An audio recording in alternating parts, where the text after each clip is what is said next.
So today we're going to begin our Munich adventure right here in the city's English Garden. The brainchild of Count Rumford, Sir Benjamin Thompson, the English Garden was created for Karl Theodor, Prince Elector of Bavaria in 1789.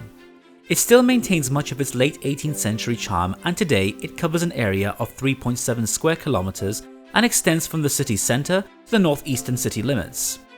As well as being home to numerous native wildlife of flora and fauna, the English Garden also possesses some interesting buildings such as a Japanese tea house and even a 25-metre wooden structure modelled on the Great Pagoda in London's Kew Gardens.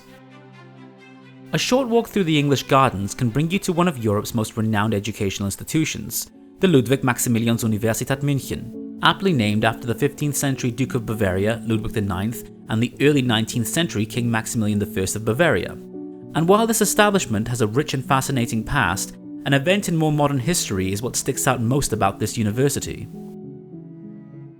So right now I'm standing in the Ludwig-Maximilian University of Munich, and coming in here you'll notice there are a number of dedicated monuments to the Schall siblings. Now the Schall siblings were martyred during the war, but are considered to be two of Germany's modern day heroes. Hans and Sophie Schall, also known as the Schall siblings, were members of the non-violent anti-Nazi resistance movement known as the White Rose. Both were convicted of high treason by the Nazi authorities after getting caught for distributing resistance flyers around the university, and were sentenced to their deaths on the 22nd of February 1943 by guillotine. Since the end of the Second World War, the university has placed numerous commemorative objects in honour of the Schall siblings around the university campus, and today, many people who know of their story come here to pay their respects at their memorials.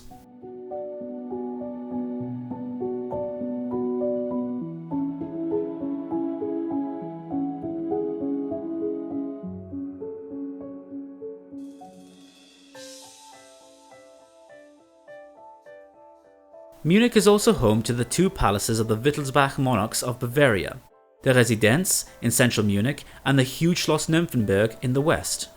Being the largest city in Bavaria, as well as its cultural hub, many of the buildings here serve or have served an important role in the city's rich history. As with many major European cities, monuments honouring the history and heritage of Munich can also be found everywhere.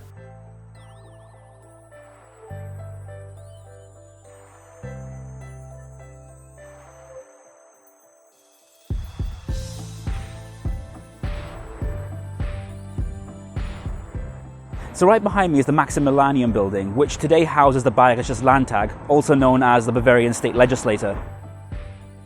Originally founded as the Parliament for the Kingdom of Bavaria in 1819, today it is one of the 16 state parliaments that make up Germany's modern federal system.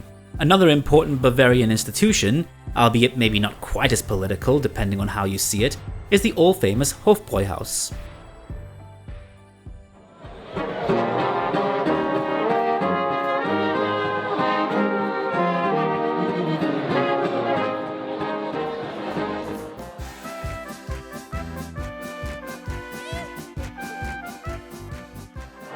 So another local brewery, this time in Munich itself, and we're in the Hofbräuhaus, and so I'm going to try their original brew.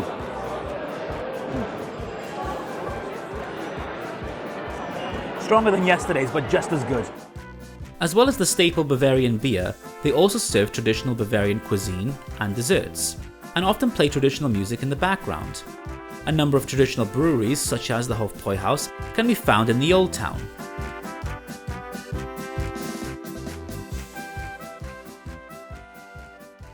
As with many major European cities, the centre of Munich's culture and history can be found in the Old Town. This also includes the historical main square. So right now I'm standing in the centre and probably the most energetic part of Munich, and that is Marienplatz.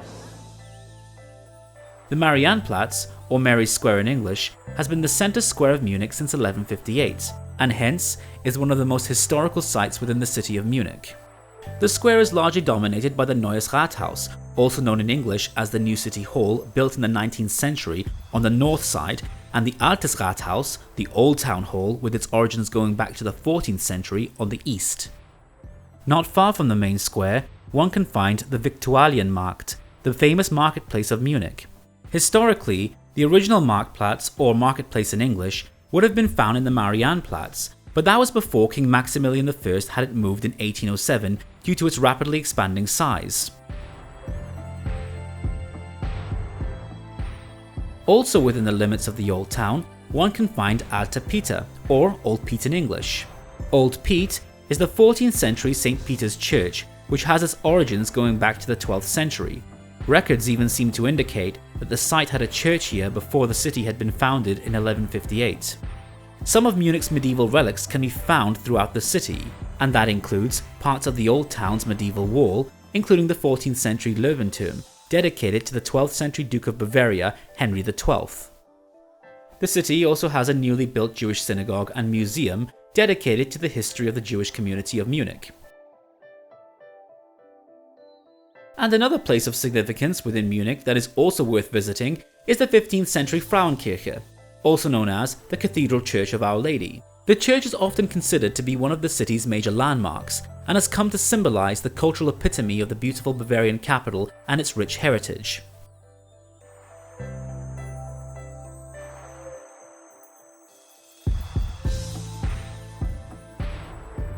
If you enjoyed this video, please click the like button and subscribe to our channel.